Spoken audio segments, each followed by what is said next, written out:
y el Tratado de Bolano o Campo. Adelante, Blanche, ¿qué más te gustaría agregar? Y las leyes. ¿Cuáles fueron esas La leyes? ley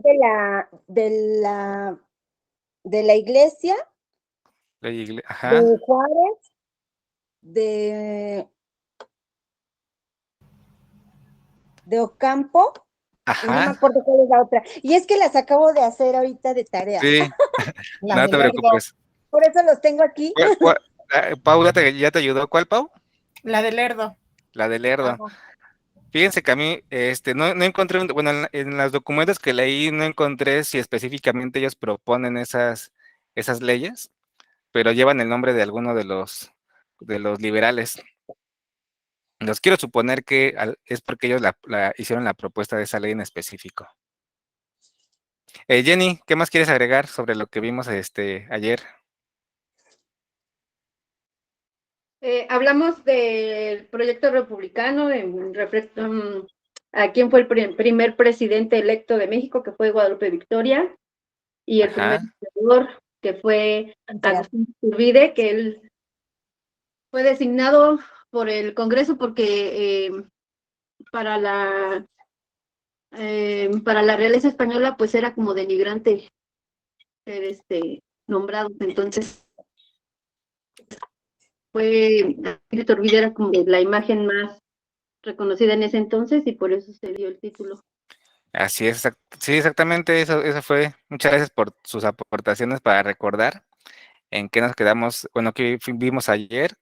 Como lo resaltan ustedes, sí es muy importante recordar quién fue el primer emperador, el primer presidente, cuáles fueron las leyes, bueno, qué nombre llevaban, porque principalmente, la verdad, como que en los exámenes o en las preguntas de examen preguntan mucho como el nombre de la ley o el nombre del documento que se escribió o cómo se le llamó a ese periodo, sobre todo como que esos nombres que caracterizan a algo. Y bueno, entonces vamos a darle continuidad a esto bueno, a esto de la historia. Nos quedamos en las leyes de reforma, que el punto central de las leyes de reforma fue separar las funciones de la iglesia y el Estado. Y bueno, entonces, bueno, para continuar vamos a ver esta línea del tiempo en la que en 1861 termina la Guerra de Reforma. Porque, bueno, son como dos cosas a la par, ¿no? Las leyes de reforma, que son las que se proponen, y la Guerra de Reforma, que fue lo que provocó, ¿no? O esas diferencias que hubo que nos llevó a enfrentamientos armados. Bueno, en este periodo, después de que termina la Guerra de Reforma, hay una reunión entre representantes de los gobiernos de España, Francia e Inglaterra, con la finalidad de pues, ponerse de acuerdo para poderle cobrar a México los préstamos que pidió. Esta guerra que hubo después de la independencia entre conservadores y liberales generó mucha deuda, sobre todo porque estos bandos o estos partidos pidieron préstamos para poder financiar estas guerras. Entonces, bueno, los tres países se pusieron de acuerdo y mandaron sus ejércitos a México. Ente- Sin embargo, pues bueno, Benito Juárez llega a un acuerdo con los gobiernos de España e Inglaterra, pero Francia pues no se quedó conforme y y entonces pues él sí decide quedarse para comenzar una invasión en nuestro país. Pero antes de esto, bueno, una vez que perdieron la batalla, los conservadores viajan a Europa con la finalidad de proponer a varias coronas, bueno, a varios reinados, gobernar nuestro país. Entonces, bueno, lograron convencer a Napoleón Bonaparte, que recuerden que él fue el que también formó parte de la Revolución Francesa. Entonces él estaba al mando bueno, era el emperador de Francia en aquel momento. Entonces él decide sí entrar en apoyo a los conservadores para que aquí nuevamente pues existiera un gobierno centralista. Recuerden que centralista quiere decir que está apoyando en la monarquía y pues el poder está en una sola persona. Entonces, bueno, un motivo por los cuales Napoleón Bonaparte, o bueno, en este caso, cuando ya fue emperador de Francia, que fue el último emperador de Francia, se le nombró Napoleón III. Él, su finalidad de invadir México, o uno de los motivos por los cuales se convenció, fue que quería un imperio, pero en América Latina. Y aparte, porque quería frenar la expansión del crecimiento de Estados Unidos, porque al final Estados Unidos se estaba convirtiendo en una potencia. Y entonces él quería quería tener una barrera contra este país. Bueno, esos fueron como los objetivos que tenía Napoleón para poder, para sí intervenir en nuestro país. Después, bueno, en 1862 se da lo que se conoce como los Tratados de la Soledad, en la que, como les comentaba, pues llega a acuerdos con estos países para realmente sí poder pagar esa deuda, que al principio, por ejemplo, Benito Juárez dijo que pues no iba a pagar las deudas del partido contrario, ¿no? Porque al final los conservadores también pidieron préstamos para poder financiar esa guerra. Entonces, al final, pues, sí acepta pagar esas deudas, pero a mensualidades, bueno, a plazos, ¿no? Por eso dice aquí, a cubrir a plazos los adeudos exigidos. Sin embargo, pues Francia no acepta este tratado y entonces, pues, se da la segunda invasión. Bueno, la segunda invasión principalmente fue en 1862 y es donde se enfrenta México contra Francia, que Francia era un ejército muy temido porque se consideraba que era como el más poderoso de todo el mundo. Sin embargo, pues México logra la victoria.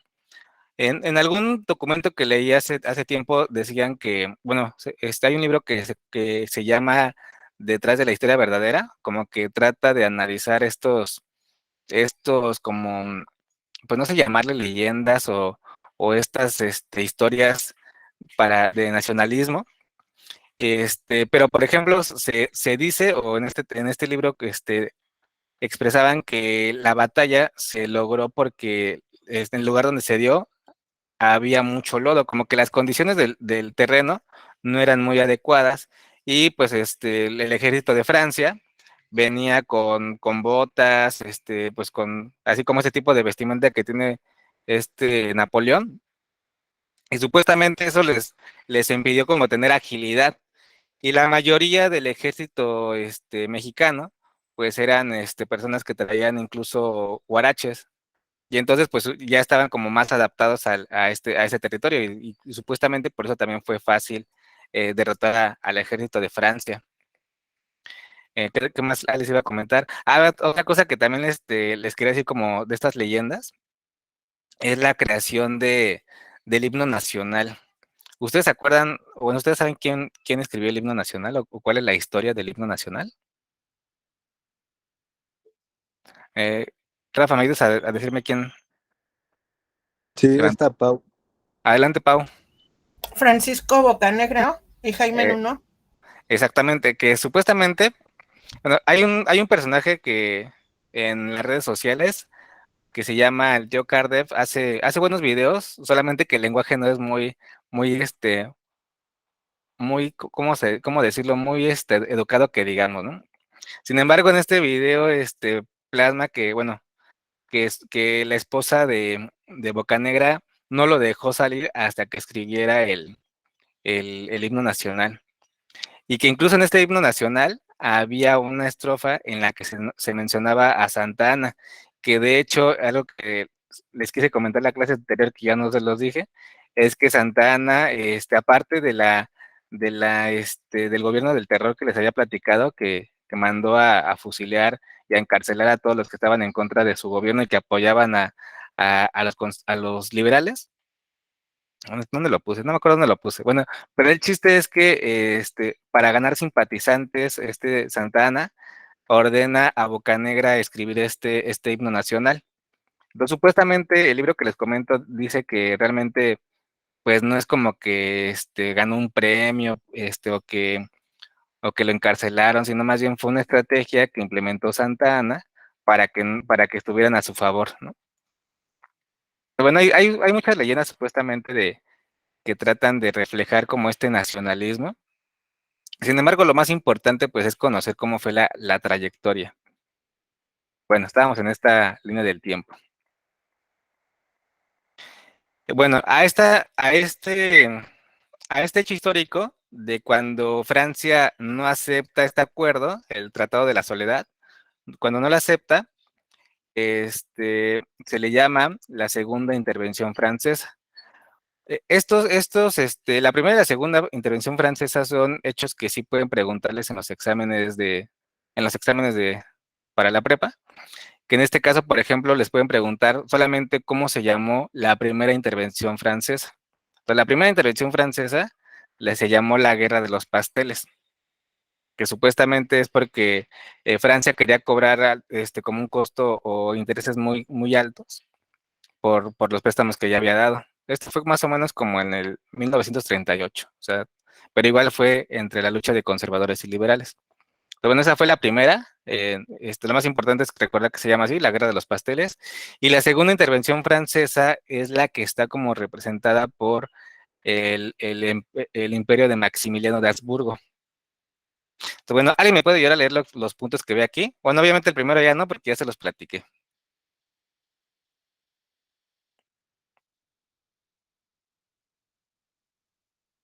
Nada más no se me amontonen con las... Yo creo que Adelante, Rosy. nos quedamos en la primera, que esa no, ¿verdad? Sí, esa Dice, ya. ajá, en 1863 el ejército francés logró tomar la ciudad de Puebla.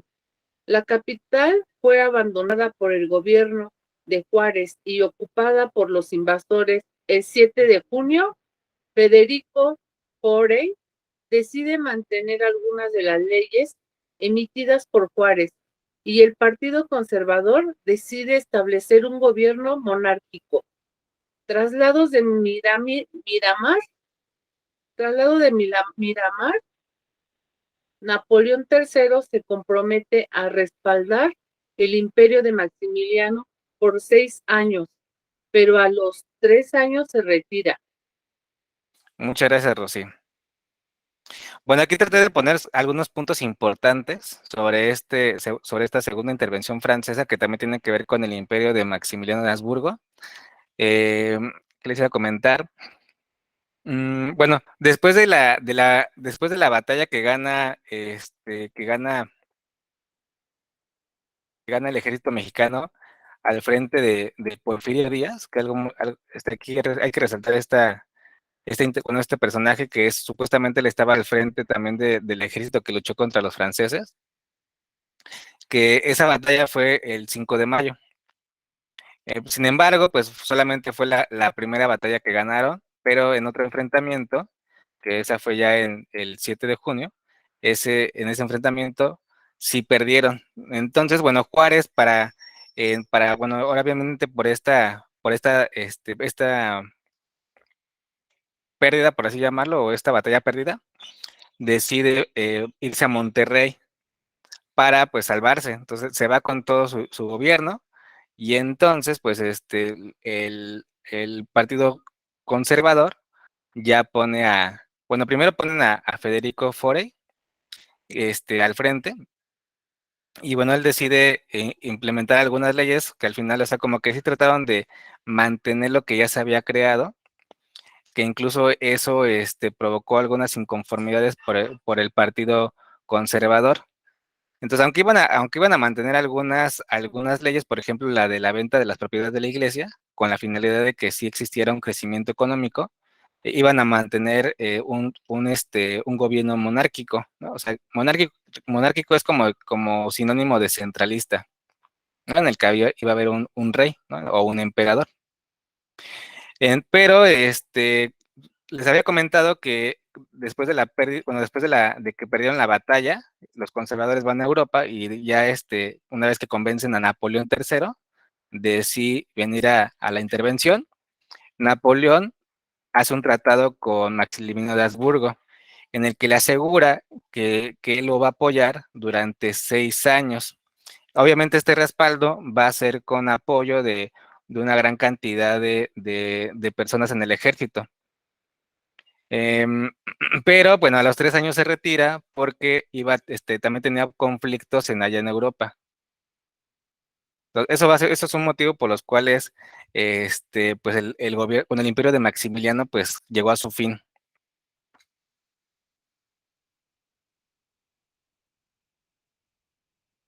Pues bueno, ¿qué pasó después del Imperio Mexicano? Bueno, perdón, ¿qué pasó después del Segundo Imperio, que fue el imperio de Maximiliano de Habsburgo?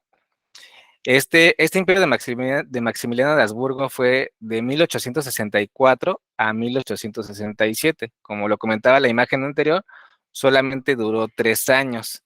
De hecho, el Partido Conservador quiso mantener siempre tranquilo a Maximiliano, diciendo que realmente el Partido Liberal ya no estaba como que luchando. Entonces, eso lo mantuvieron en secreto, pero después se dio cuenta que realmente pues todavía seguía como esta lucha, ¿no? Entre ideales. Bueno, después de que se entera que realmente pues seguía esta lucha, pues él decide entregarse. Bueno, que de hecho sí hubo enfrentamientos, pero él decidió entregarse.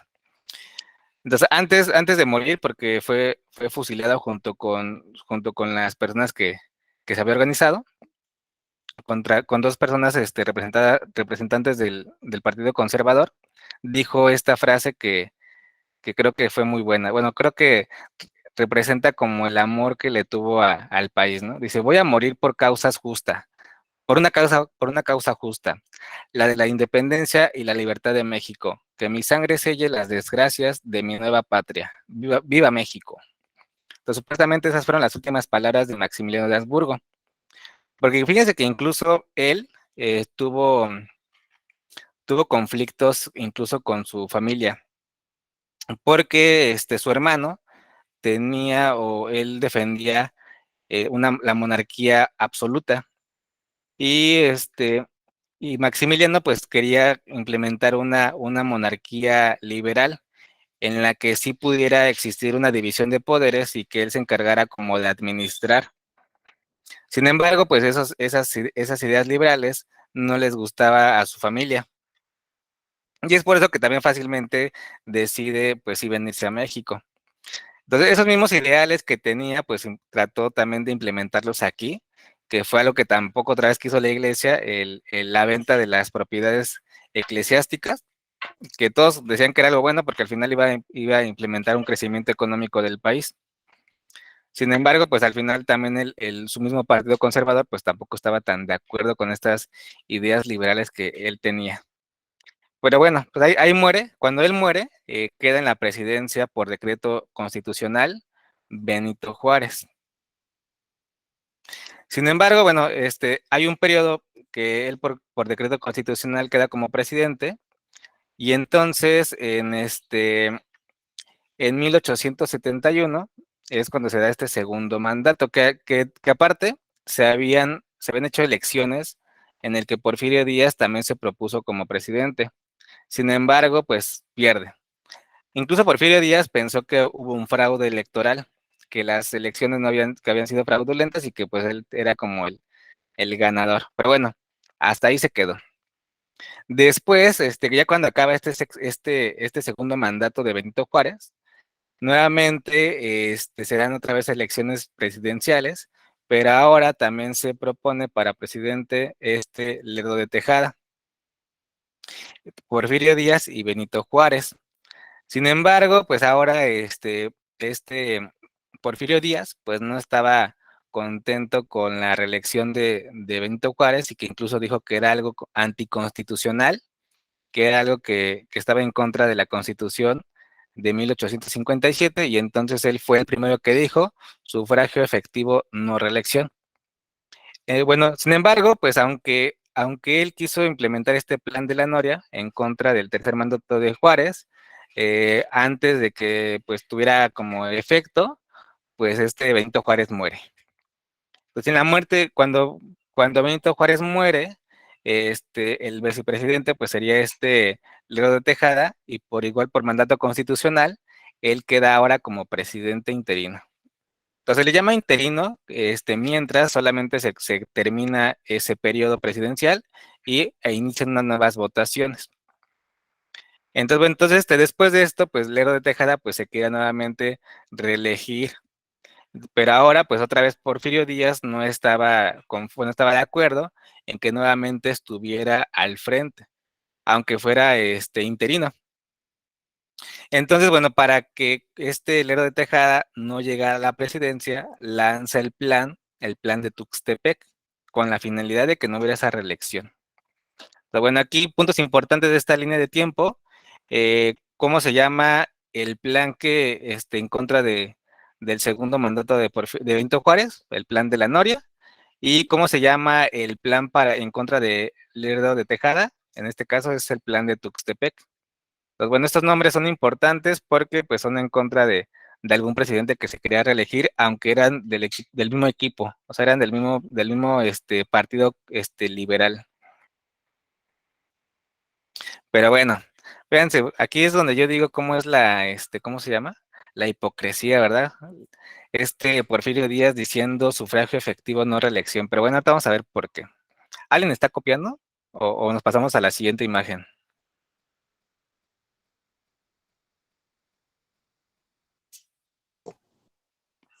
Yo ya copié, profe.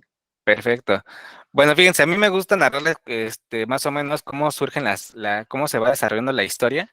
Sin embargo, al final de cada parte o de cada periodo, le resalto como las cosas más importantes. Entonces, bueno, esto es como extra, ¿no? Pero solamente resaltar como los documentos que se escriben, ¿no?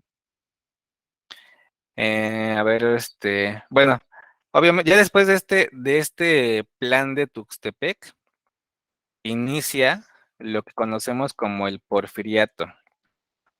Bueno, ¿ustedes qué me pueden decir sobre el Porfiriato? ¿Qué es lo que conocen de esta etapa?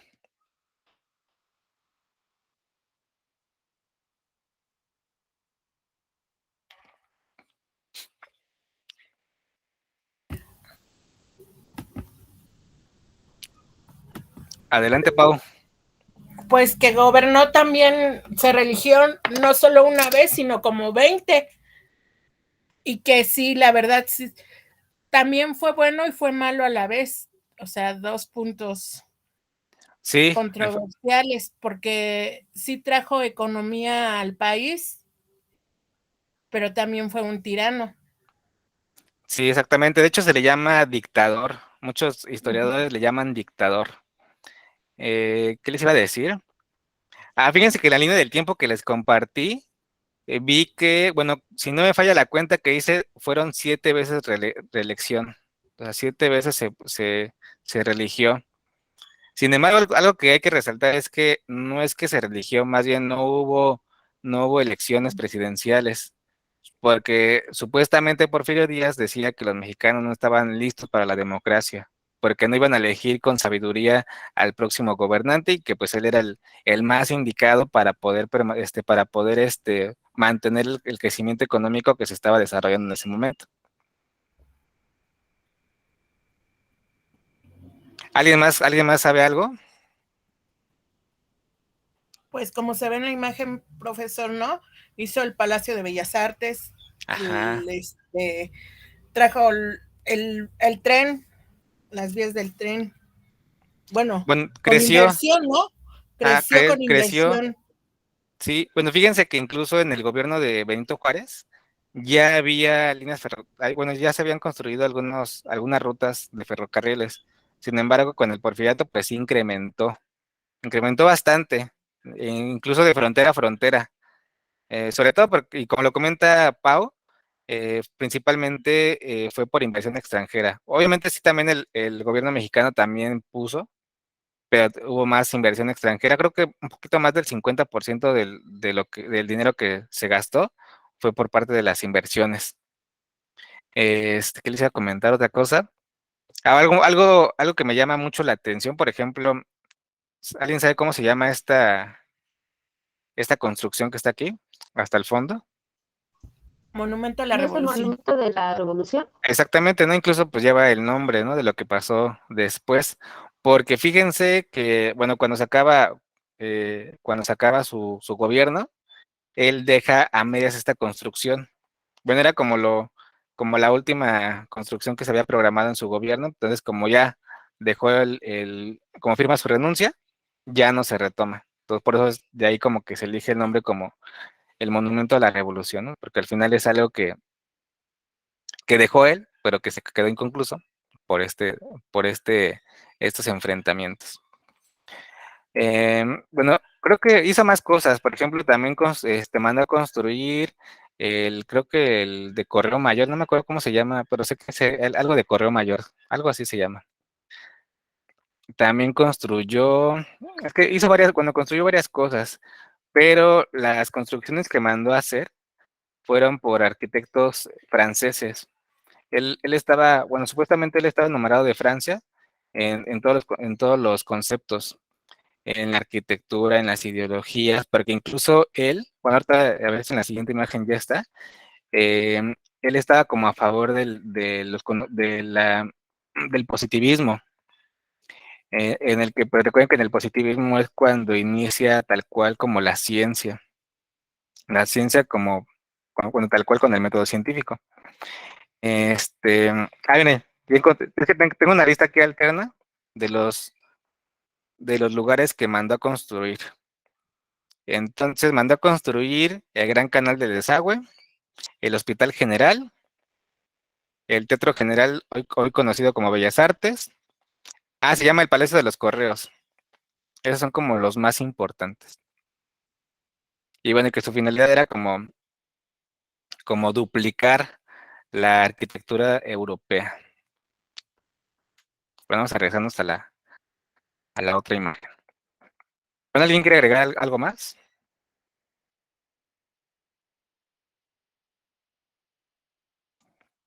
Bueno, vamos a continuar, ¿va? Como les comentaba, pues todo tiene antecedentes, ¿no? Antes de que iniciara el periodo del Porfiriato, que esto es algo que ya acabamos de platicar, pues una forma de la que él logró llegar al poder es con el plan de Tuxtepec en contra de Tejada, ¿no? Para que no hubiera una reelección. También propuso como ley suprema el principio de la no reelección de presidentes y gobernantes, que incluso, por ejemplo, hay un nombre, no sé por qué no la apunté, perdónenme, pero después hay un nombre que se le da cuando solamente el presidente que está en ese momento es como una figura representativa. Pero por ejemplo, Manuel González se dice que era, bueno, no se dice, era amigo muy cercano de Porfirio Díaz. Entonces, supuestamente Porfirio Díaz solamente lo asesoraba para como que seguir como lo que él tenía como en planes. Entonces, pues solamente fue como un representante, pero sin embargo, él estaba atrás, ¿no? De todo lo que se hizo también en ese tiempo.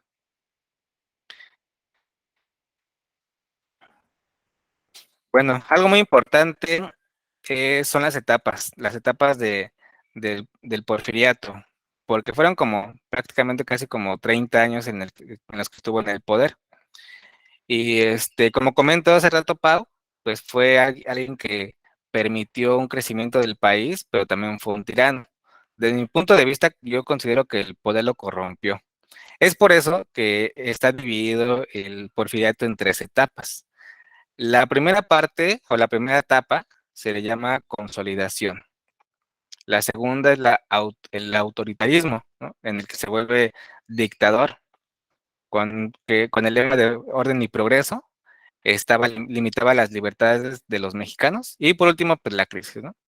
Que en esta crisis es cuando ya inicia la revolución mexicana, ¿no? En contra de Porfirio Díaz. Bueno, ¿alguien me puede ayudar a leer cuáles son las características de cada una de estas etapas? Adelante, Blanche. Primera consolidación, 1887 y 1888. Se caracterizó por la construcción, la pacificación, la unificación, la conciliación y la negociación, pero también por la representación. La ¿Le sigo, represión. Pepe? Ahorita, si Perdón, la quieres ahorita. represión. Sí, Ah, bueno, ok. aquí nada más quisiera hacer un comentario. Fíjense que algo bueno, que de seguro van a aparecer en las siguientes imágenes, pero se dice que algo bueno que hubo en el Porfiriato es que dejaron de ocurrir guerras. Es por eso que dice que aquí que hubo una pacificación. Fueron tiempos pacíficos porque ya no hubo guerras bélicas, ya no hubo guerras armadas. Obviamente eso también tiene que ver es resultado también de la represión que él implementó, ¿no? O sea, con la finalidad de que todo tuviera un orden, pues reprimió la libertad de muchos, ¿no? Pero al final, pues fue algo que permitió que ya no hubiera guerras. Bueno, supuestamente, ¿no? Porque al final todos los movimientos que surgían, todos eran reprimidos. Algo también muy importante eso de la negociación es que él, pues, al final, como estudió en el extranjero, tuvo la posibilidad de conocer a muchas personas y al final, pues, esto le hizo, pues, ser una persona muy influyente a nivel internacional. Bueno, ahora sí, Blanche, ayúdame a leer la segunda etapa. Sí, profe. Segunda, autoritarismo, 1888 a 1908. Se caracterizó por el centralismo, un gobierno personalista y autoritario por parte del presidente y de los gobernadores de los estados. Hubo una gran represión por parte del Estado. Muchas gracias, Blanche. Mira, aquí esto de gobierno personalista quiere decir que se centraba en una sola persona, o sea que el poder solamente se centraba en Porfirio Díaz. Entonces al final, aunque él era de ideales liberales, como que aunque supuestamente teníamos un sistema democrático, pues prácticamente al no permitir que se dieran las elecciones, pues pasó a ser un gobierno centralista, en el que se centraba el poder solamente en él. Y bueno, y por último, Blanche, ¿me ayudas a leer la última etapa? Sí, profe. Tercera etapa, la crisis, 1908 a 1911. Nuevos aires humanistas y la convulsión social por el autoritarismo que se desembocó en la Revolución Mexicana, que llevó a Porfirio Díaz al exilio. Muchas gracias, Blanche. Bueno, esta última etapa del porfiriato, pues ya es tal cual cuando se da el inicio de la Revolución Mexicana.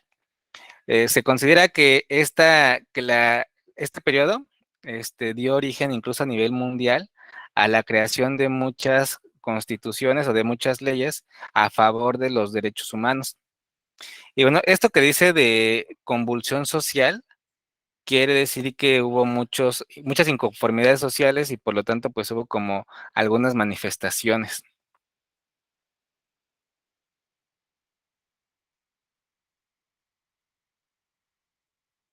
Y bueno, ¿ustedes qué creen que quiera decir autoritarismo? ¿A qué les hace, qué creen que significa o por qué estaban en contra del autoritarismo? Adelante, Blanche. ¿Autoritarismo será que se tiene que hacer lo que la persona dice? Pues yo creo que sí, ¿no? Bueno, por ejemplo, autoritarismo, la primera parte como que viene como de autoridad, ¿no? Como cuando hay muchos como, no sé si llamarle policías o figuras públicas que dicen, pues yo soy la autoridad, ¿no? Y entonces como yo soy la autoridad, tiene que hacerse lo que yo diga, ¿no? Porque yo soy el jefe, ¿no? Entonces al final, pues, dime, Rosy. Profe, ya busqué autoritarismo y Ajá, dice que es abuso que hace una persona de su autoridad. ¿Augusto?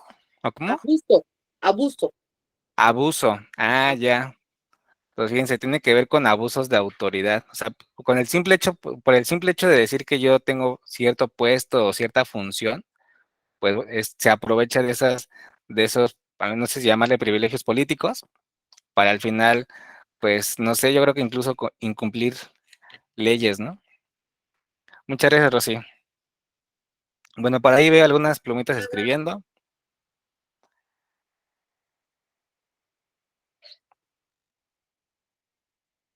Al igual que en las etapas de la independencia, solamente resaltar cuáles son, o sea, cómo se le llaman a esas etapas. Consolidación, autoritarismo y crisis. ¿Etapas de qué dijo de independencia, profe? No, Digo que al igual que las etapas de la independencia, porque ya ven que es algo que tienen que recordar cuáles son las etapas del movimiento de independencia. Ok. También hay que recordar cuáles son las etapas igual del porfiriato. ¿Te acuerdas, Rosy, cuáles son las etapas de la independencia? De la independencia es la ley Ocampo, no, esas no, ¿verdad? Esas ya son las leyes de reforma. La Eso ley fue, eh, inicio, organización, resistencia y consumación. ándale, esas son. ¿Esas son de qué, profe? Es que De nada la, más tengo de la independencia. independencia, gracias. Ajá. Perfecto, entonces, ¿cómo ven? ¿Le seguimos? Va que va, vamos a seguirle.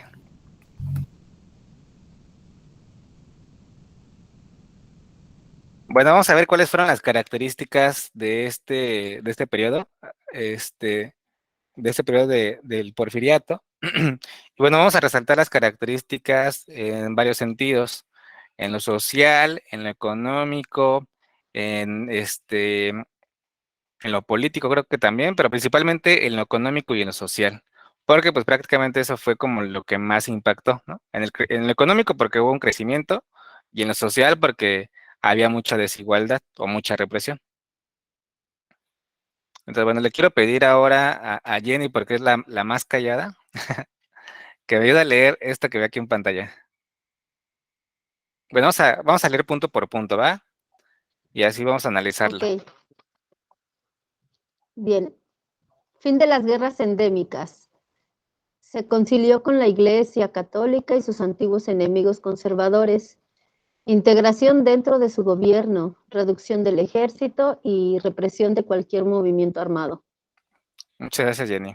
Como les comentaba hace rato, supuestamente el porfiriato fue un periodo en el que no hubo guerras en 30 años. Entonces, supuestamente, pues había una tranquilidad, una paz. Algo que creo que sí fue, bueno, algo que sí le tenemos que como que aplaudir, o no sé, si es motivo para aplaudirle, es que no hizo bandos. O sea, ya no hubo diferencias entre conservadores y liberales. Al contrario, él dijo, bueno, él decidió como identificar cuál era la fortaleza de cada uno de los representantes y acomodarlo en un puesto que fuera, bueno, en pro del desarrollo del país. Por eso dice aquí que se concilió, ¿no? Al final como que hizo las paces con los representantes de la iglesia, también con los conservadores, y al final a algunos representantes de los conservadores, pues los integra a su gabinete de gobierno. Pero bueno, eso fue un punto muy importante porque al final, pues es como hacer las paces entre luchas de ideales. Otro punto importante es que hubo una reducción del ejército. Supuestamente en aquel entonces, en las épocas de la lucha de conservadores contra liberales, más o menos el ejército era como de 100,000 personas. Bueno, eran más de 100,000 personas. Y entonces para la época del porfiriato, la cantidad reduce a casi la mitad, ¿no? Eran casi 50,000 integrantes del ejército. Porque al final pues ya no estaban tantos integrantes porque pues no había batallas que combatir. Sin embargo, pues cualquier movilización en contra de su gobierno pues, era reprimida. Y por lo mismo pues también no había guerras por eso, porque al final pues las personas pues tenían miedo como al levantamiento porque o eran encarcelados o eran fusilados. Pau, ¿me puedes ayudar a leer el siguiente punto? Aumento de la población. Regreso a las labores agrícolas y pecuarias. Bueno, chequen en el documento que leí, supuestamente es como hay un efecto, causa y efecto. Porque supuestamente una vez que ya había como esta tranquilidad, se retoman estas actividades. Bueno, ¿alguien me podría ayudar a investigar cuál es la pecuaria? Ya tengo la idea, pero nada más para confirmar. ¿Cuál es esa actividad pecuaria? ¿No es la de pecar? Pecuarias. Es que dice aquí, regresa a las labores agrícolas y pecuarias. Bueno, las agrícolas pues tiene que ver con la agricultura, ¿no? Con la ¿No es cosecha. ¿no es acaso la de pesca? A mí me Pesca. suena, exacto, a mí me suena como a peces, ¿no? Pero vamos a Pecuaria, o confirmarlo. sea, cuario. Pecuario, pecuario, sí, sí es pecuaria, sí es esa de la pesca. Sí, ¿verdad? Yo digo que también. Dice, a ver, Blanche, ¿qué encontraste? Es de la ganadería, del Oh, ganado o de la ganadería. Oh, qué horror, qué vergüenza. ya somos dos, Jenny. Yo también tenía yo dije, pues pecuaria que suena como a peces, ¿no? Pero qué bueno, qué padre, qué bueno que nos demos el tiempo para quitarnos esa duda y estar seguros de lo que significaba. Entonces al final era pues la agrícola y ¿y cuál dijiste? Como, ya se me fue la palabra, Blanche. Ganadería. Ah, y la ganadería. Muchas gracias. Que recuerden que esas actividades fueron limitadas en la época colonial y que en la época de las reformas, las leyes de reforma, pues fueron como un poquito olvidadas por estas constantes guerras. Entonces, bueno, por eso aquí dice que regresan, ¿no? Regresan a hacer estas actividades, y esas actividades, pues, dan, pues, prácticamente una producción, ¿no? O sea, producen riquezas. Y entonces, al tener riquezas, o al tener como ingresos, supuestamente el efecto es que hay un incremento de la población. No sé si realmente así funciona todo el tiempo, si hay incremento económico, hay incremento de la población, posiblemente sí suceda así, ¿no? Pero bueno, así lo ponen aquí, que como como regresan a estas actividades, esto provoca que aumente la población. Porque aparte, pues no recuerdo cuántas personas también murieron en la independencia, entonces hubo una baja entre la cantidad bueno, entre la población de nuestro país. Bueno, eso es lo que supuestamente se considera que permitió que el crecimiento de la población se diera. Bueno, ahora, Lupita, ¿puedes participar? ¿Crees que me puedes ayudar a leer el último punto de lo social? Sí, profesor. Gracias. Social. Las diferencias sociales se extremaron en lo económico y cultural. Clase baja afectada por las largas jornadas. Desigualdad social. Muchas gracias, Lupita. De nada. Bueno, creo que tanto la independencia como este periodo del porfiriato y que dio inicio a la revolución, considero que un factor que ha influido en estos dos movimientos, pues son las desigualdades sociales, estas diferencias que existen entre clases. Sin embargo, por ejemplo, en la época colonial, bueno, más bien en la época de la independencia, las diferencias eran por el origen, pues, por la casta, ¿no? O sea, más bien quiénes eran tus padres, ¿no? Si eran indígenas, si eran españoles, o si naciste aquí. Pues al final eso definía cuál era tu posición social. Sin embargo, en este momento ya tiene que ver mucho con la posesión económica, cuánto dinero tienen las personas. Entonces aquí ya en el periodo del porfiriato ya se manejaba como la clasificación de clase alta, clase media y clase baja. Entonces, bueno, estas clases al final dice aquí que las diferencias fueron más extremas porque los ricos se hicieron más ricos y los pobres se hicieron más pobres. A eso se refiere cuando dice que se extremaron, o sea, se fueron a los extremos, que supuestamente la idea de Porfirio Díaz era que el crecimiento fuera parejo para todos. Sin embargo, las condiciones que vivía la clase baja no permitió que se diera. Por ejemplo, en este caso, las largas jornadas laborales para los obreros y campesinos no permitió que realmente hubiera un crecimiento económico para ellos. Por ejemplo, para la clase alta, la mayoría de la clase alta pues era dueño de tierras y al final pues si trabajaban sus tierras, si trabajaban lo que ellos tenían, pues iba a haber una ganancia de todo el crecimiento que se daba en ese país, bueno, en este momento, en esta etapa. La clase media se dio principalmente su crecimiento económico porque comenzaron a ser personas con profesiones, comenzaron a estudiar. Y entonces estos estudios les dieron ciertas posiciones dentro de los puestos públicos, dentro del gobierno. Y entonces al tener un mejor trabajo o al tener una educación, pues no sé si llamarle, por ejemplo, al tener una educación especializada o una profesión, pues o les permitió que pues tuvieran un trabajo con mayor remuneración. Y entonces la clase media no se quedó tan atrás como la clase baja. Algo que influyó mucho para que la clase baja fuera más pobre, aparte de estas jornadas, fue que no se les promovía la educación. Bueno, ahorita todavía no llegó a ese punto, pero Porfirio Díaz, como era como apegado al positivismo, recuerden que el positivismo tiene que ver con este movimiento de la forma de hacer ciencia, ¿no? Que tiene que ver con lo comprobable, con el método científico. Entonces, Porfirio Díaz, pues también estaba como a favor de estos ideales del positivismo, y por lo tanto, pues también se proponía o se promovía la educación en nuestro país. Sin embargo, pues no sé si llamarle a los dueños de las fábricas o al extranjero, a los jefes, no les convenía que los pobres o que los trabajadores y campesinos pues estudiaran, porque al final supuestamente pues no iban a ser tan fáciles pues de engañar. Entonces querían mantener al pueblo ignorante para que sea más fácil pues de engañar o de manipular.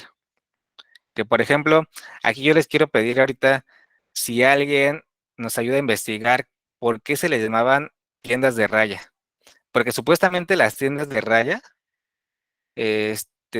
fueron las que también permitieron que esta desigualdad social en cuestión económica se diera. Adelante, Jenny.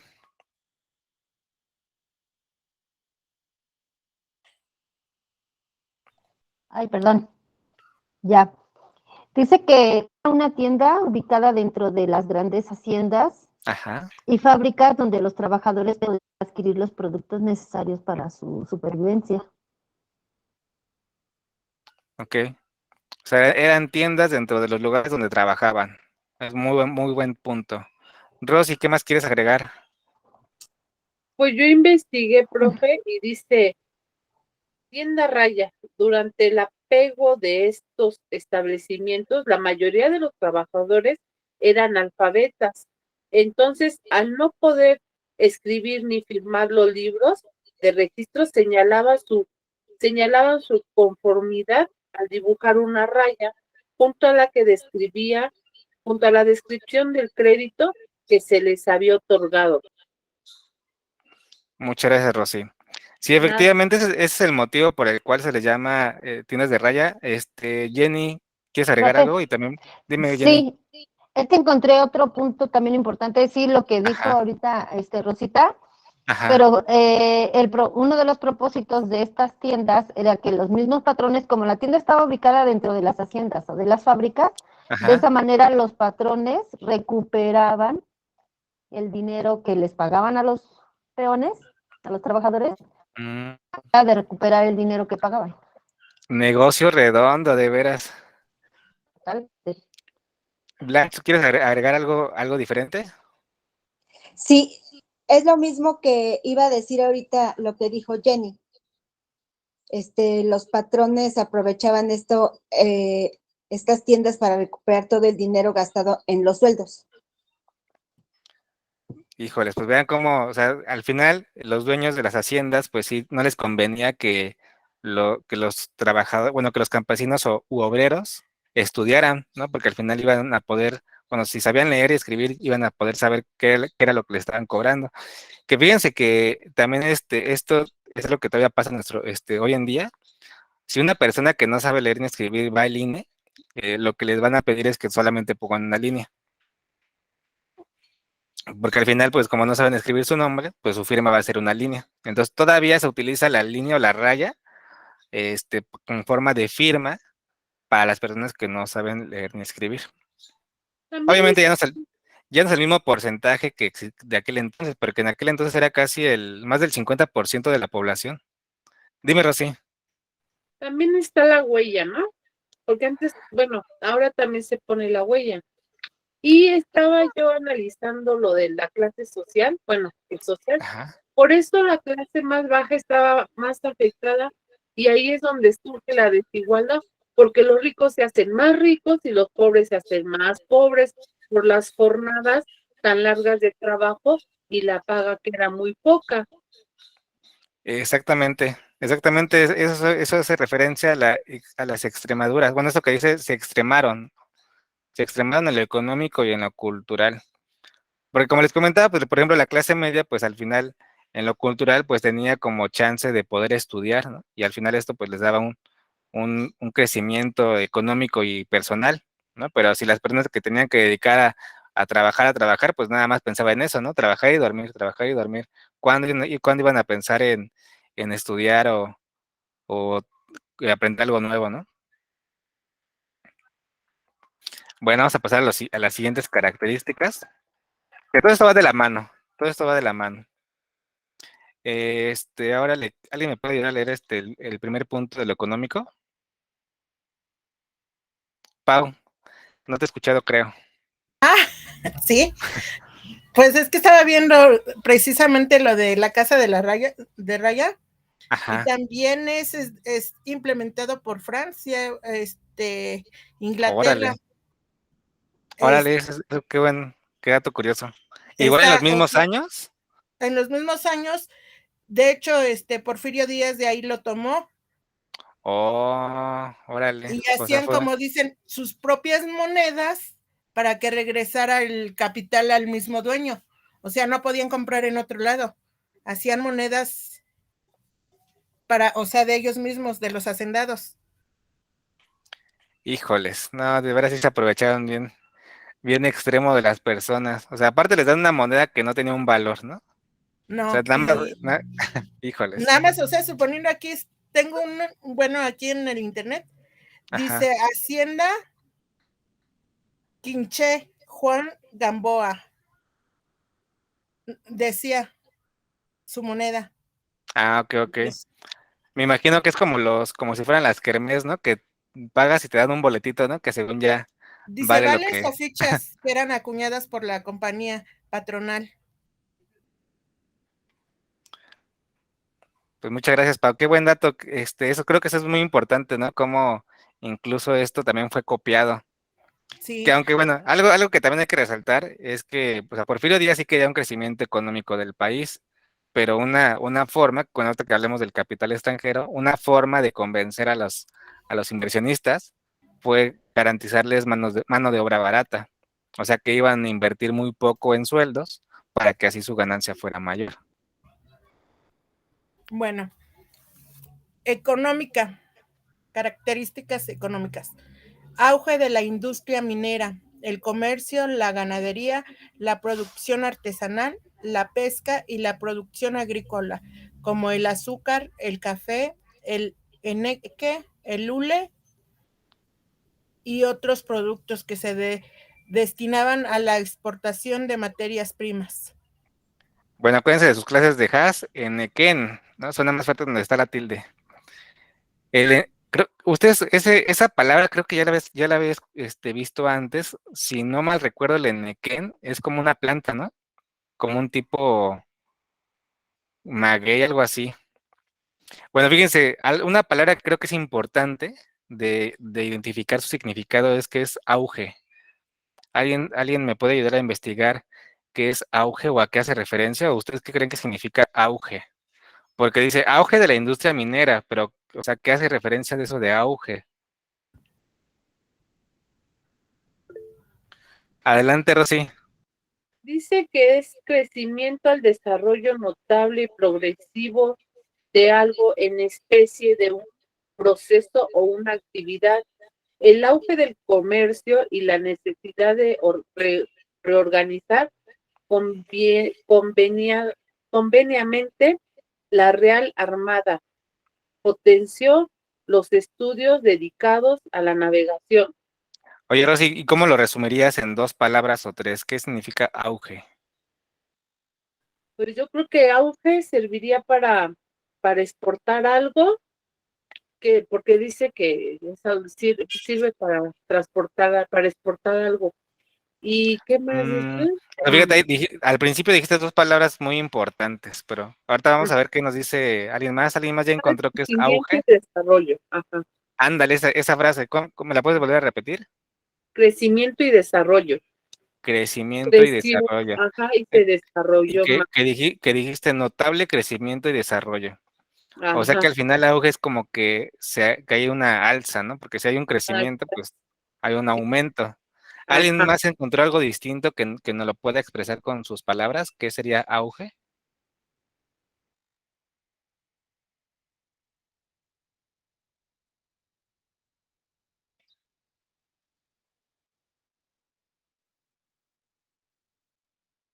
Nos quedamos con la versión de Rosy. Pues cuando hay más producción, ¿no? Adelante, Blanche. Yo Mm, encontré otro, pero podría ser casi lo mismo, porque dice apogeo, momento o situación en que algo llega a su máximo grado y vendría mm. siendo como el desarrollo o crecimiento, ¿no? Vean, entonces bien, sí, hay muchas definiciones, pero bueno, al Máximo final todas tienen grado. algo en común. Ajá, al final quiere decir que llega a su máximo potencial. Entonces, imagínense, podría ser, incluso nosotros tenemos como un auge, ¿no? Por ejemplo, bueno, si nos ponemos así como a comparar cómo nos vemos en clase, posiblemente tengamos como caídas que a lo mejor no puedo conectarme todos los días, a lo mejor pues dejé de entregar tareas, pero llega un momento que digo, no, ahora sí ya me voy a aplicar, ¿no? Y entonces entro a todas las clases puntual, entrego mis tareas, participo, entonces ahí tiene que haber un auge en mi participación en el curso, ¿no? Entonces quiere decir que sí hay como lo dijo Rosy, un crecimiento notable, ¿no? En este caso, pues sería un crecimiento de mi participación en los temas. Bueno, con el ejemplo que puse. Entonces, cuando veamos esto de auge, quiere decir que entonces fue un incremento muy notable, que por eso se dice que hubo, bueno, que el primer crecimiento importante económico del país, pues fue en esta época del Porfiriato, que incluso en este periodo fue la primera vez que se comenzaron a exportar materias primas a otros países, por ejemplo, a Estados Unidos. Entonces, bueno, esto sí es fíjense que este punto es muy importante porque es algo que preguntan sobre las características del porfiriato. O sea, ¿qué lo caracteriza? Pues que hubo un incremento o un auge, usen la palabra que ustedes quieran, incremento o auge, un crecimiento de la industria minera, el comercio, la ganadería, la producción artesanal, la pesca, la producción agrícola, como el azúcar, el café, el nequén, que ahí también tengo dudas si es la planta, y textiles. Bueno, en la de acá abajo va a estar más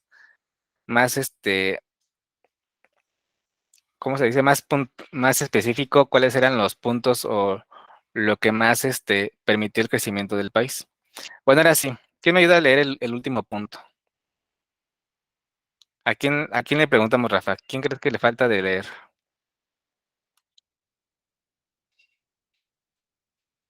Lupita podría participar. ¿A quién, Rafa, perdón? ¿Está Lupita? Sí, ¿verdad? Lupita, ¿crees que nos puedes ayudar a leer el último punto?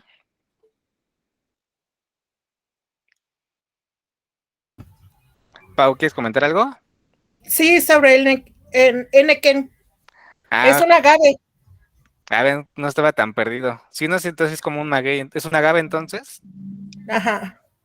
El Oigan, nombre pero, común de Enequén es una especie de género agave que ha órale. sido cultivado en región maya para obtener fibra desde tiempos prehispánicos. Sus hojas están rem, rematadas en largas espinas y sus fibras son más finas. ¿Y para qué eran sus fibras? ¿Creen que se usaba para...? Me suena como que lo usaban para textiles, ¿no? Porque si son fibras, no sé si era, Sí, no ¿no? sé. Sí, para hacer Justamente como que costales va y de la canastos. mano. ¿Cómo Pau, perdón? para hacer costales y Oh, canastos, mantos. ¿y por qué dices, Jenny, que va de la mano? Porque pienso que el enequén, Ujú. pues ya lo conforme procesando, da varios usos. Puede ser que en textiles o para, ¿cómo decirlo? Para el material con el que se envolvía todo lo que se estaba importando. Porque, por ejemplo, el café, Ajá. antes, bueno, a la fecha se transporta luego en unos como costalitos, no sé Mm. exactamente qué tejido sea eso, pero es como una Ah, fibra. ya. El Sí, sí, costal, ¿en sí. qué se transporta? Ahora, tienes razón, sí, ya me imaginé ese costal que comentas de los cafés. Que bien sea algo, ahora que dicen café me acordé que el café es difícil de producir, solamente se da en las selvas. Por eso nada más hay como dice café de Veracruz, café de Chiapas, y no me acuerdo qué otro estado lo produce, pero De Córdoba, solamente, dime Rosy, de ¿qué va? Córdoba. Veracruz, ajá, exactamente. O sea, el café sí es difícil de producir, solamente, igual que el cacao, solamente se dan en climas húmedos como en la selva. Bueno, calurosos y húmedos. Bueno, ahora Ay, sí, pero, dime, Pau. profe, está carísimo. Yo ahorita que dijo, fui Ajá, a Oaxaca y vimos ¿cómo se llama? La flor o el fruto ajá, del cacao. Ay, no, ahora sí, ¿cómo se llama? Un botón, o lo que quiera, como lo quiera ver, una vaina. ajá. Lo que pesara es lo que le costaba. Suponiendo una vaina pesaba 400 gramos y 800 pesos me la daban. Ay, Y no. dije, sí, Híjole. pero igual por conocer. Es que yo creo que el chocolate que compramos, y bueno, ya empaquetado, pues está rebajado con mucho azúcar. Dime, Jenny. Es que saben que, por ejemplo, el cacao sí siempre ha sido muy caro e incluso es muy utilizado como una medicina ancestral. Ayuda a la ansiedad y como antidepresivo. Y Mm, sí es muy caro, yo lo consumo y son solamente como tres, imagínense el tamaño de un bombón, ajá. pero van mezclados con amaranto y con otras especies que lo aligeran, pero muy Ya. poco, lo aligeran muy, muy poco. Y esas tres piezas he pagado hasta 100 pesos por ellas, porque también su proceso es artesanal, no cualquiera Ya. lo trabaja. Y ya para que sea chocolate, no, pues ya es, si no mal recuerdo, creo que es primero es cacao, luego es convertirlo a cocoa, que es como derivado, y ya después viene el Ya. chocolate, ¿no? Órale. Oye, Porque fíjate que, incluso, ajá. Bueno, ya nos pasamos a otro perdón, tema, ¿verdad? Pero pero perdón, está interesante. de que dijo esta Pau, que Ajá. por la curiosidad de probar, pues ella sí lo probó, pues se dio cuenta que es súper mega amargo. ¿Me puedes recordar otra vez, Jenny, cómo es el proceso? Es ¿Cómo que dije?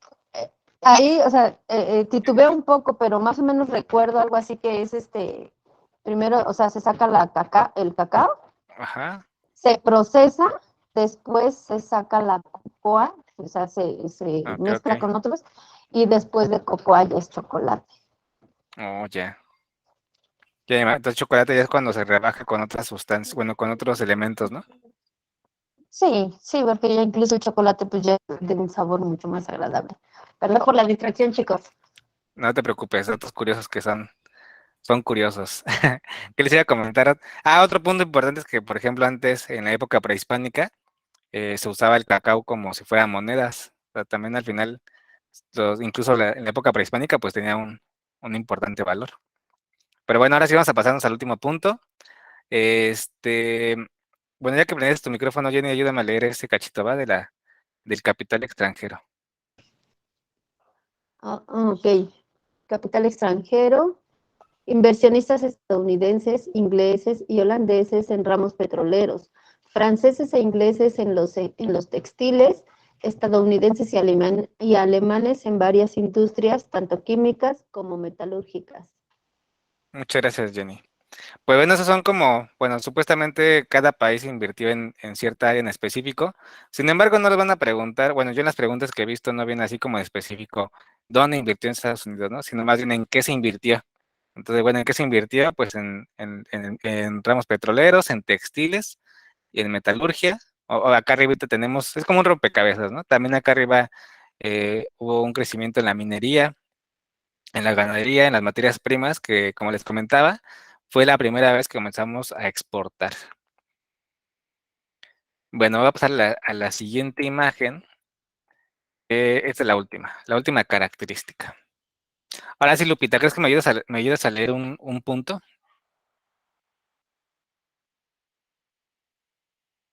Sí, profesor. El primero, ¿verdad? Sí, Impulso a la cultura, impulso de la educación básica y creación de espacios superiores. Creamos museos, teatros, librerías, centros culturales y centros de enseñanza, música, pintura, escultura y arquitectura. muchas gracias, Lupita.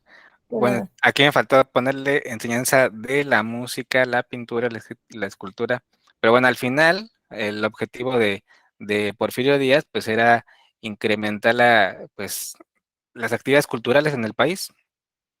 Y vean, o sea, al final también se promovía la educación básica y superior hace referencia a las universidades, que incluso en este periodo, bueno, que es el siguiente punto que dice que la educación ya se establecía como obligatoria, pero aparte que la enseñanza fuera laica, o sea que no se bueno, que no se promovieran alguna fe religiosa y aparte gratuita. Y que supuestamente estos ideales de ya separar la religión de la enseñanza o de las escuelas fue influenciada los ideales positivistas, ¿no? Que nuevamente recordando que es cuando ya la ciencia se establece como la conocemos hoy en día con el método científico, ¿no? Con lo comprobable.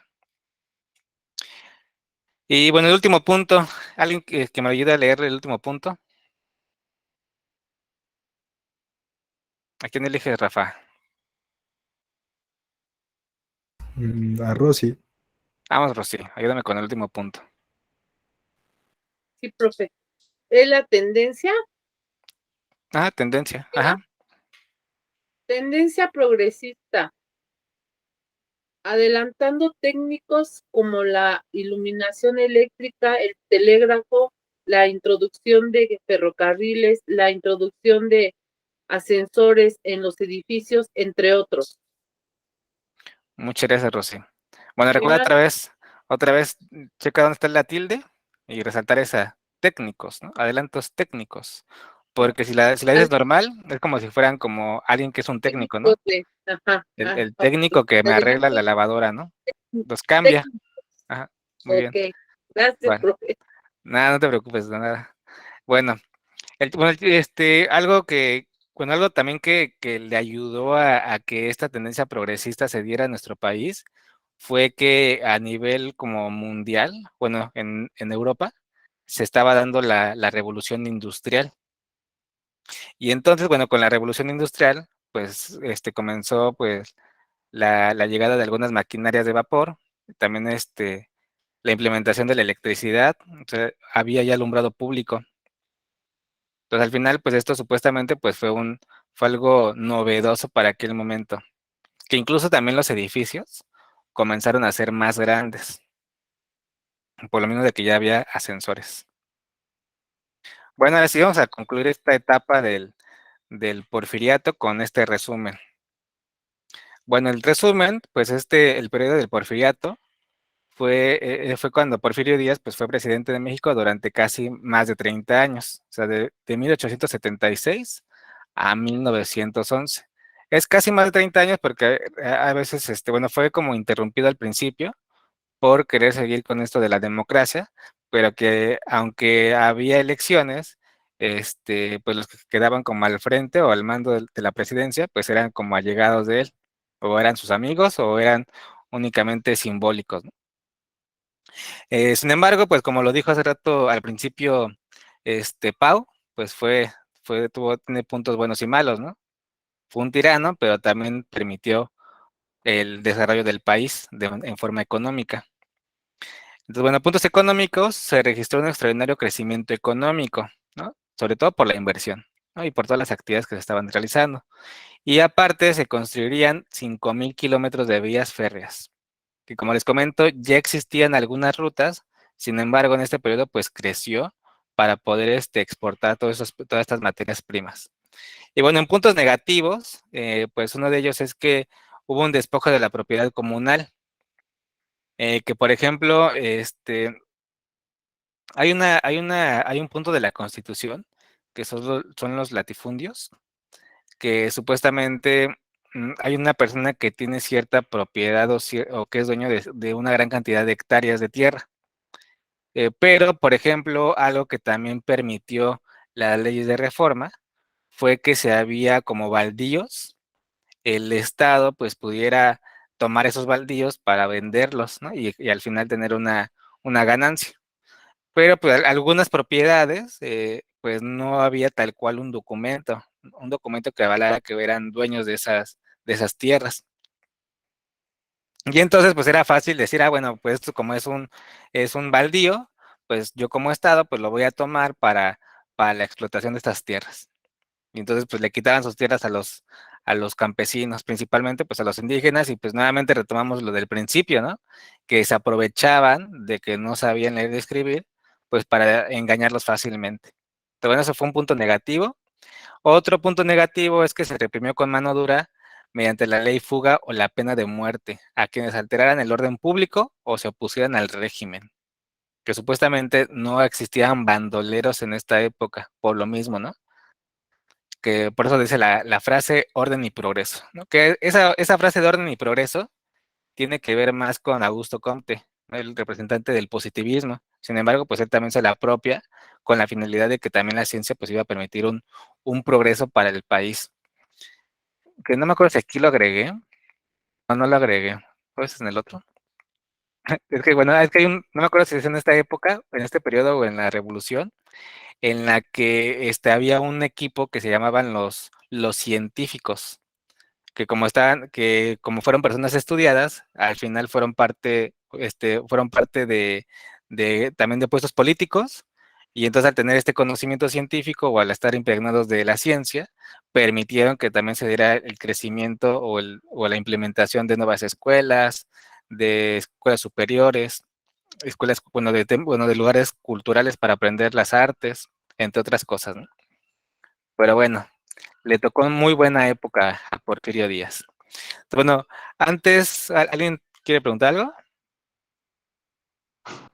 Sí, profe, yo. Oigan, ¿no fue en la época de Porfirio Díaz que también se construyó el Monumento de la Independencia? Ah, sí, el Ángel de la Independencia. Sí, de hecho, se mandó a construir ¿cómo se le llama cuando se festejan 100 años? Bueno, no sé si hay un nombre en específico. ¿Centenario? Ándale, el centenario de la Independencia. Entonces, por el centenario de la Independencia se mandó a construir el Ángel. Pero qué buen dato curioso también.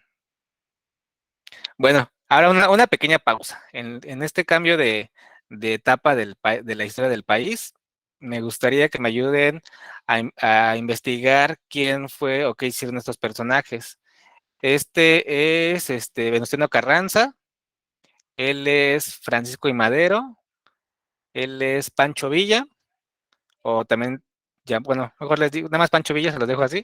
Y Emiliano Zapata. Doroteo Arango Doroteo Arango, exactamente. y Emiliano Zapata. Emiliano Zapata. Sin embargo, son como los más representativos, pero obviamente hubo más personajes. ¿Ustedes quieren agregar? Solamente les voy a platicar de ellos, bueno, principalmente de ellos tres, que fueron como los principales. Pero,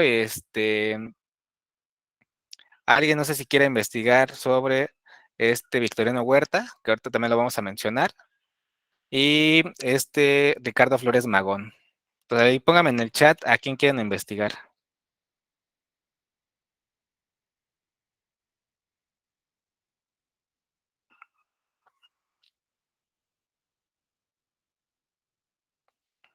A ver, la primera que lo escriba se lo queda.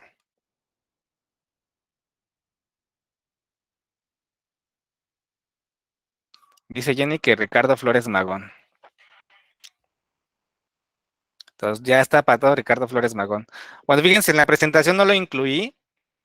Sin embargo, es un personaje que me llama mucho la atención por los ideales que defendía. Y porque incluso el periódico que hoy conocemos, bueno, no me voy a adelantar. Blanche dice que Victoriano Huerta.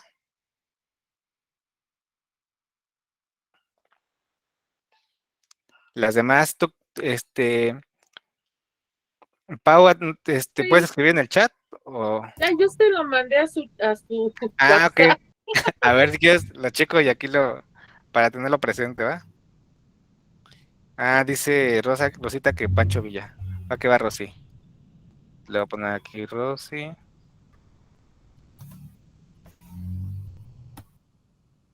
Pancho Villa. Y nada más faltarías tú, Pau, y Irving. Emiliano ¿A Zapata. quién te animas, Irving? Emiliano Pau, Zapata. Emiliano Zapata. ¿Tienes a Irving?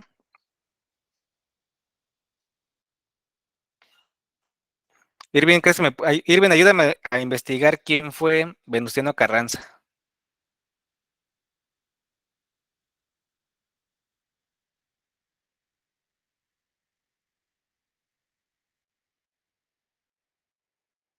Entonces, Venustiano Carranza, le voy a pedir a Irving y a Lupita que me ayuden a investigarlo, ¿va? Porque sé que alguno de los dos está ocupado, o bueno, que se les dificulta un poco prender el micrófono. O sea, el primero que pueda decírmelo, pero de todos modos ayúdenme a investigar algo Sí, sobre... profesor, yo me quedo Vamos a con darnos Venustiano Carranza. a qué va.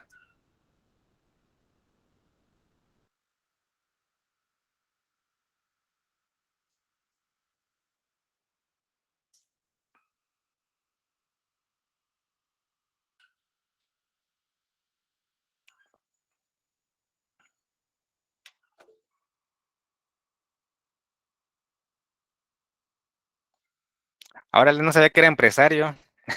Ese dato no lo sabía, Irving. Pero bueno, espérame tantito. Ahorita les digo en qué momento va. Vamos a pasar bueno, voy a poner la imagen y ahorita comparamos la información que les puse con lo que ustedes investigaron. Obviamente, posiblemente van a encontrar más de lo que yo les puse.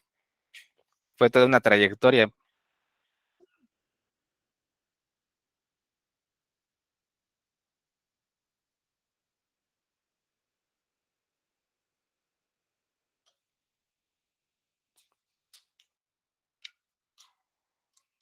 Joven, ¿ya listos y listos? O un minuto más. Bueno, 5:45, ¿va? Para que no los y las presione. Mientras voy a prender el foco porque ya estoy como a ciegas casi.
Bueno, yo creo que ya vamos a comentar porque ya vi, creo que no nos va a alcanzar el tiempo otra vez. Pero bueno, me gustaría comenzar con Jenny porque la verdad no agregué a Ricardo Flores Magón. No están no está mencionada en los libros. O sea, sí hizo algunas movilizaciones, porque al final el movimiento revolucionario, pues fue una explosión de movimientos en todo el país. Por ejemplo, Zapata estuvo en una zona y Francisco y Madero en otra, ¿no? Pues cada quien tenía como que su propia lucha, pero al final era el mismo objetivo, ¿no? Pero bueno, Jenny, ¿crees que nos puedas platicar qué encontraste sobre Ricardo Flores Magón?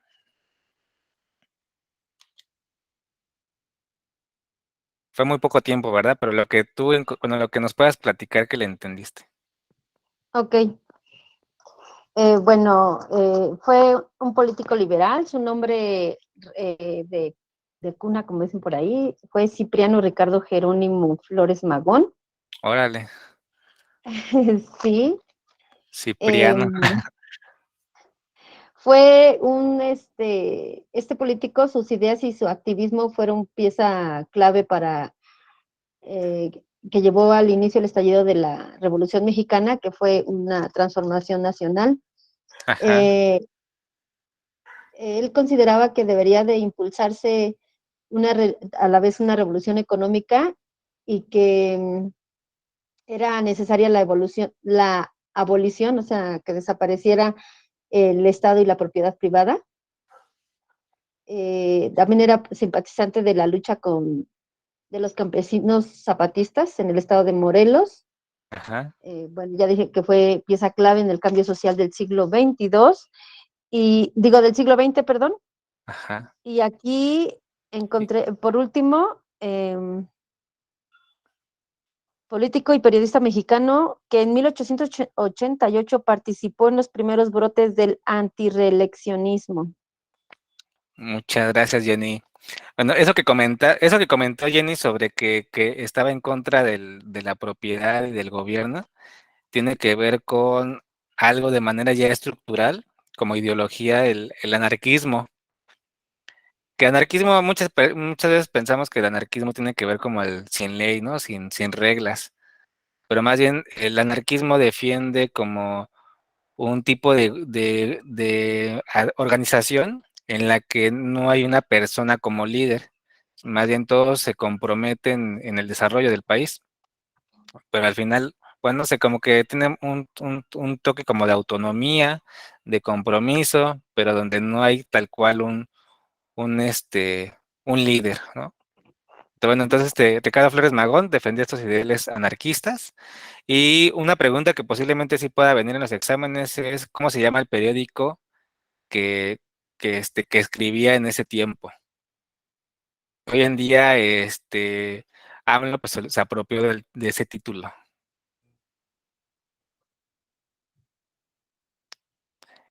No Esto sé es si se lo apropió. no ¿Cómo, será Rosy? la reforma, ¿no, verdad?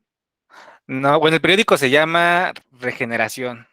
Ah, Así también se llamó el periódico en aquel entonces de Ricardo Flores Magón. Sin embargo, Porfirio Díaz, siempre que había publicaciones de sus números, los buscaban y destrozaban todas sus imprentas. Entonces, bueno, todo el tiempo iban huyendo. Algo bueno, una vez vi un documental, creo que se llama Clio, así se llama la serie, en la que dice que entró a una reunión de Porfirio Díaz y que dentro de la reunión extendió una manta que decía, sufragio efectivo, no reelección, algo así. Entonces fue como pues no sé, como una manifestación que no se permitió en aquel momento por esta, por esta represión de Porfirio Díaz. Sin embargo, pues él se atrevió a hacerlo, ¿no? Y en medio de un evento importante. Bueno, así, solamente quería resaltar esto de Flores Magón, de cómo se llamaba el periódico que utilizaba. Bueno, el periódico que escribía junto con sus hermanos, Regeneración. Bueno, fíjense que Abajo. también la revolución tiene antecedentes. La mayoría de las etapas de nuestro país siempre va a tener como qué pasó antes. Algo lo provocó. Entonces, bueno, algo que supuestamente que se considera como que fue detonante, aparte de las desigualdades sociales, algo que fue detonante fueron las huelgas de Cananea y de Río Blanco para exigir mejores condiciones laborales. Si no mal recuerdo, estas dos eran minerías, bueno, eran minas. Entonces los trabajadores de las mineras se manifestaron. Después, otro antecedente fue una entrevista que realizó James Cleman a Porfirio Díaz. Y en esa entrevista, pues Porfirio Díaz argumentó que México ya podía estar como preparado para algunas elecciones. Y él aseguró que no se iba a reelegir. Otro punto, porque al final creo que la pregunta detonadora fue que ¿cómo se llama? Este reportero, le preguntó que si él estaba seguro que los mexicanos lo elegirían a él, porque pues él estaba seguro de que supuestamente los mexicanos querían que él estuviera en el poder por lo mismo del crecimiento y el desarrollo del país. Entonces por eso dijo que él aseguraría que sí se llevarían a cabo esas elecciones democráticas. Entonces, bueno, entonces él dijo que estaba ya como de acuerdo que se hicieran algunas votaciones, pues luego algunas personas en contra de su gobierno, pues comenzaron a hacer propaganda política para proponerse para presidente. Ay, perdónenme. Bueno, son los antecedentes, la entrevista y las huelgas. Ese es el resumen, pero si quieren ahorita me brinco el resumen. Ese es el resumen de lo que fue la revolución. Vamos a hablar sobre los personajes, ¿va? ¿A quién le tocó Francisco y Madero, Rafa?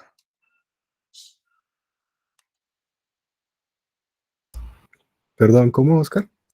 ¿A quién le tocó Francisco y Madero? ¿No te acuerdas? Bueno, ¿a quién le tocó? ¿Alguien se acuerda? ¿O a nadie le tocó Francisco y Madero? Creo que no, bueno, en el chat no hay nada escrito. Ay, bueno, se me olvidó repartir a Francisco y Madero. Pues bueno, bueno, él fue el primero que comenzó a hacer propaganda ya para ganar simpatizantes para las próximas elecciones. Entonces vamos a ver cuáles son los puntos importantes de Francisco y Madero. Bueno, un punto importante que pues estudió en Estados Unidos y en Francia. Fundó el partido antireeleccionista y encabezó la oposición política contra Díaz en 1910, con el lema sufragio efectivo, no reelección. Entonces, se podría decir que él fue la segunda persona que ocupó esta frase. Sin embargo, bueno, que el primero fue Porfirio Díaz, después ya fue ocupada en su contra, bueno, ahora en su contra, ¿no? Porfirio Díaz primero contra Benito Juárez y contra Lerdo de Tejada, y ahora Francisco y Madero, pues contra Porfirio Díaz. La convocación a la revolución se hizo en un plan, eso es muy importante, en el Plan de San Luis, en el que convocaba a levantarse en armas el 20 de noviembre. Bueno, sí, este punto es importante. ¿Cómo se llama el documento que motivó a los movimientos revolucionarios? El Plan de San Luis. Otro punto es que, bueno, triunfó en las elecciones presidenciales en 1910, pero fue traicionado por Huerta y murió asesinado junto con Pino Suárez días después de la decena trágica. Bueno, te les voy a decir que esto de la decena trágica. Bueno, entonces él fue el que quedó como presidente después de Porfirio Díaz. O sea, logró quitarlo del poder, logró que él firmara la renuncia. ¿Quién eligió a Emiliano Zapata? Yo, profe, Paula. A ver, dime, Pau.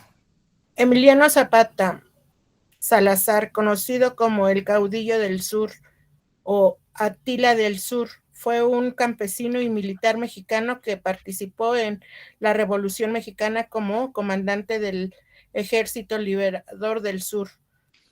Zapata se proporcionó como uno de los, ya hasta ahí me dijo, nació el 8 de agosto de 1879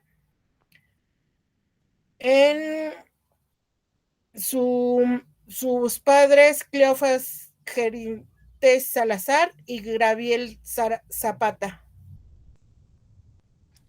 Perdón, Pau, no te di mucho tiempo de investigar, ¿verdad? No.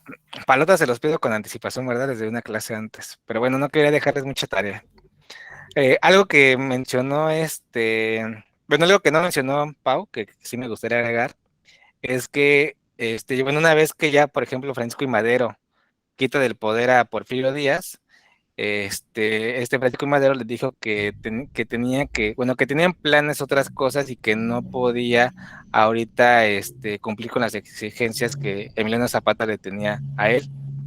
Entonces, pues como Zapata no tenía, bueno, lo que él quería era repartir las tierras y que realmente pues tuvieran un documento que garantizara que esa tierra era de los campesinos, de las personas que la trabajaban, hizo el plan de Ayala. Entonces, este plan de Ayala se proclamó bueno, en el que se desconocía la presidencia de Francisco y Madero por no, ¿cómo se dice? Pues por no cumplir el acuerdo que tenía con él, ¿no? En el que iba a dar este documento a los campesinos. Entonces, bueno, por eso después hubo algo que se le llamó la guerra de guerrillas, porque fue una lucha entre el mismo equipo, entre revolucionarios. Entonces, al principio, aunque estaban en contra de Porfirio Díaz, después fue una lucha entre ellos, porque al final no estaban cumpliendo los acuerdos a los que habían llegado anteriormente, ¿no? Para esta revolución.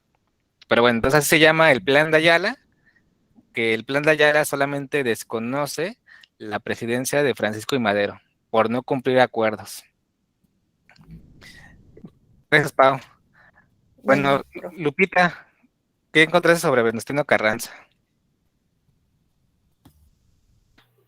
Sí, profesor. Venustiano Carranza Garza nació en Cuatro Ciénegas, Coahuila, el 29 de diciembre de 1859. Fue uno de los organizadores de la rebelión. Madero lo nombró secretario de guerra de su primer gobierno provisional. Al triunfar la revolución maderista, Carranza ocupó la gobernatura provisional de Coahuila y más tarde fue electo gobernador constitucional, desde donde acompañó a Madero en su presidencia. Muchas gracias. Muchas gracias, Lupita. Sí. Irving, ¿quieres agregar algo más sobre Venustiano Carranza?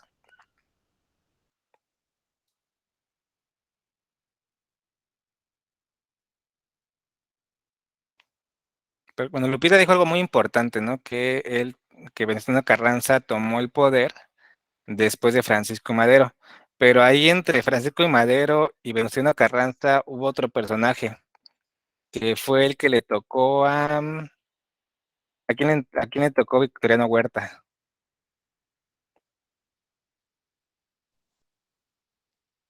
A mí, profe. A ver, te escuchamos, Blanche. ¿Qué encontraste sobre Victoriano Huerta? Victoriano Huerta. José Victoriano Huerta Márquez. Fue un político, ingeniero, militar y dictador mexicano. Fue presidente en 1913 a 1914. Tras un golpe de Estado conocido como la Decena Trágica. Su sucesor fue Francisco Carvajal. Por la traición contra Madero, se ganó el apodo como el Chacal o el usurpador de la revolución. Muchas gracias, Blanche. Ya con eso nos dijiste todo lo importante. Pues sí, fíjense, como lo dijo Blanche, él dio un golpe de Estado titulado La Decena Trágica, y se llama La Decena Trágica porque fueron 10 días de combate armado. Entonces, pues este combate armado pues fue para que Francisco y Madero firmara su renuncia a la presidencia. Sin embargo, como lo comenté en la biografía de Francisco y Madero, bueno, en el resumen de su biografía, él, bueno, fue fusilado, fue asesinado 3 días después. Bueno, este golpe de Estado se dice que fue como organizado por inversionistas extranjeros que no estaban a favor de que Francisco y Madero estuviera en el poder, porque al final, pues, no, bueno, iba como a atropellar a los beneficios que ya tenían en el gobierno de Porfirio Díaz. Entonces, bueno, esta es una línea del tiempo más o menos de cómo fue desarrollándose la revolución. Primero, pues en 1910 se dan las elecciones presidenciales, en la que ahí Porfirio Díaz manda encarcelar a Francisco y Madero. Entonces, bueno, al ver Francisco y Madero que que no iba a permitir unas elecciones limpias, es cuando lanza el Plan de San Luis para levantar, bueno, pues para convocar al levantamiento de armas en contra del gobierno de Porfirio Díaz, ¿no? Eso fue el 20 de noviembre de 1910. Después, en 1911, Francisco I. Madero ya toma la presidencia y hace que Porfirio Díaz firme su renuncia, pero Porfirio Díaz no es asesinado, es exiliado y pues se va a Francia. Y después de este proceso, pues pasa la guerra de guerrillas, en la que varios integrantes del movimiento revolucionario no estaban de acuerdo o no perseguían con los mismos objetivos. Y entonces, bueno, pasa esto de la escena trágica, donde Victoriano Huerta, pues de este golpe de Estado. Y pues bueno, después de esto hay otro, bueno, de esta tradición, porque imagínense, Victoriano Huerta era del movimiento revolucionario y después pues fue como estuvo en función a los intereses individuales o privados, se podría decir, por las inversiones extranjeras. Para esto, Venustiano Carranza lanza el Plan de Guadalupe. Entonces, el Plan de Guadalupe se lanza en 1914, que fue en contra del gobierno de Victoriano Huerta. Entonces, obviamente, pues logran el objetivo, quitar de la presidencia a Victoriano Huerta. Y bueno, aquí podemos decir que crean dos cosas. Uno es el Ejército Constitucionalista de en contra de Huerta y otro es el Congreso Constituyente o Constitucionalista, también se le puede llamar así. Que este Congreso Constitucionalista, bueno, lo que hizo primero fue convocar a un grupo de personas para poder escribir nuevamente una Carta Magna, o también llamada, bueno, la nueva Constitución. Entonces, supuestamente, hubo elecciones en las que se eligieron algunos representantes de la población. No fueron como personas, de la clase política, fueron de todas las clases sociales. Entonces, supuestamente, pues hubo campesinos, obreros, profesionistas, fue muy variado y esta variación permitió plasmar en la Constitución, que es la que tenemos actualmente, los derechos laborales y sociales.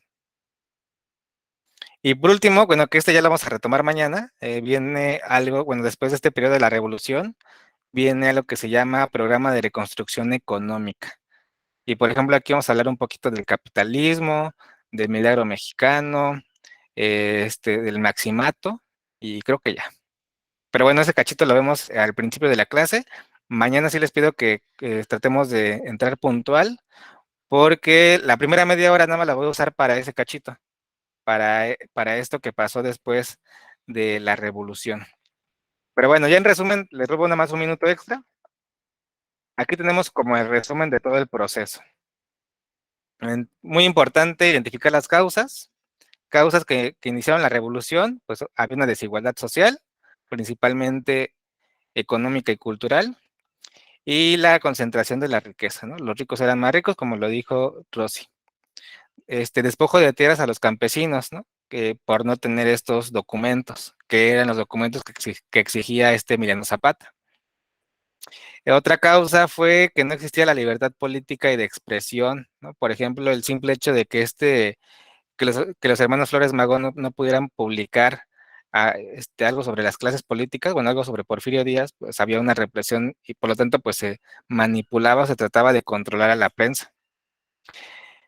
Bueno, las consecuencias, pues fue la guerra, una guerra civil por descontento popular hacia la dictadura de Porfirio Díaz, o sea, inició la revolución, que comenzó con el levantamiento liderado por Francisco I. Madero el 20 de noviembre, ¿no? Que por eso lo tenemos como puente, ¿no?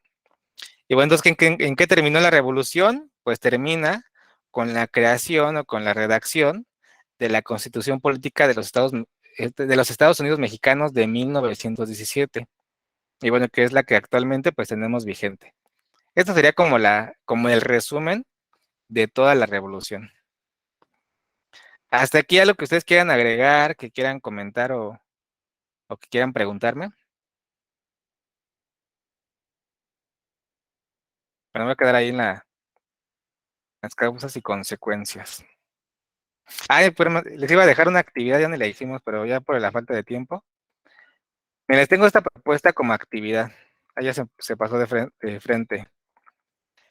La propuesta como actividad es que, o sea, esta sería la tarea, es que hagamos una línea del tiempo. Bueno, obviamente aquí las épocas están revueltas, agregarlas de manera cronológica y únicamente como poner de qué fecha a qué fecha en este circulito y en este cuadrito poner a qué época corresponde. La verdad, el espacio es muy poco para escribir todo eso.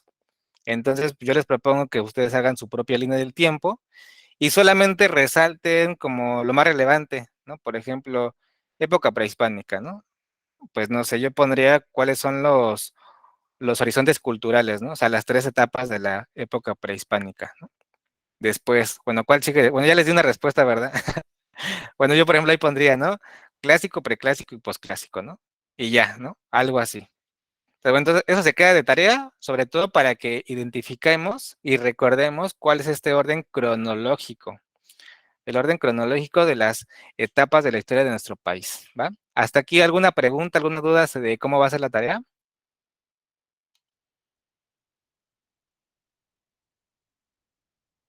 Esto más que tarea es como No, una profe. herramienta para estudio.